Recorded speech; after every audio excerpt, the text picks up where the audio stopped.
All right, so we're working in the shop late at night, after hours.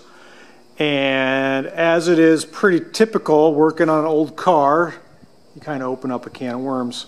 So I've just went through the front brakes last weekend, got them working good. There was a leak and it was pulling really bad and I didn't feel safe driving it. So I put in the new upgraded seals and I did a prior video on that.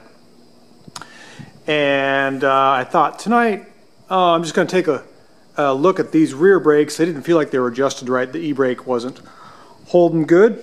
And so I shoved my tool through the drum. These have aluminum drums with slots right there that you can adjust the brakes right through the aluminum thin drums, which is really nice. But I couldn't turn the adjusters. The adjusters were stuck. So I thought, I'll just pull the wheels off real quick, pull the drums off and take a look. And sure enough, one of the brake shoes was wet and the dust covers there were weeping.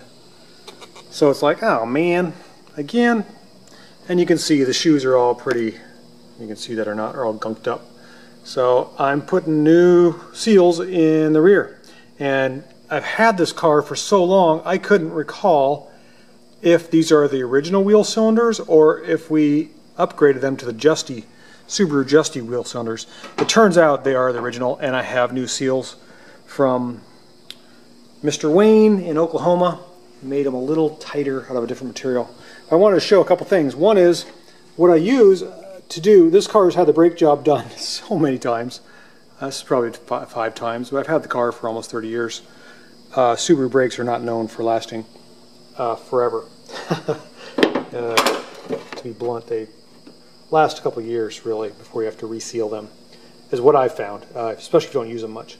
This is my drill here, getting to my point, and on the end of my drill I've made this kind of an arbor, a long arbor, and on the end of the arbor there is a polishing tool.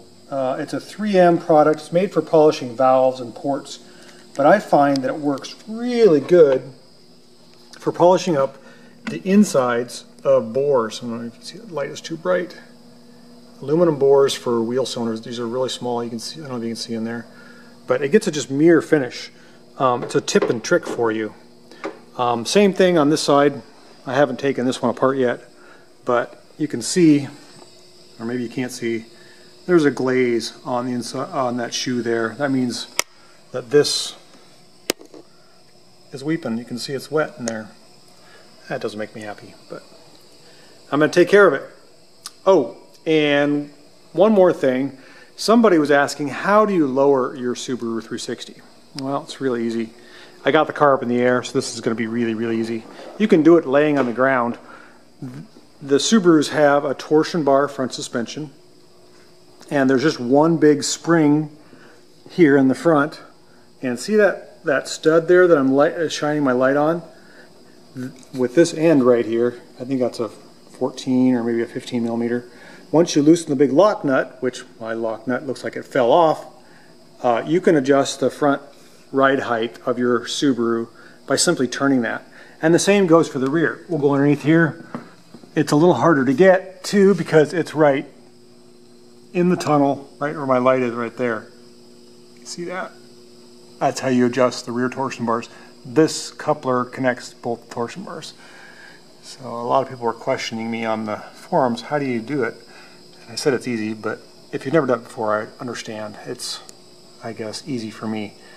So that's how you do it. And I've had trouble with my torsion bar squeaking, so I've had to inject oil in there, penetrating oil.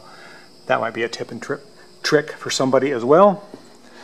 So, all right, we got to get to work and make the Subaru stop good. I don't like not having good brakes, so I'm going to get to work. Thanks for watching, and didn't get to the Isetta, which is over there, because I'm working on this. All right, thanks for watching.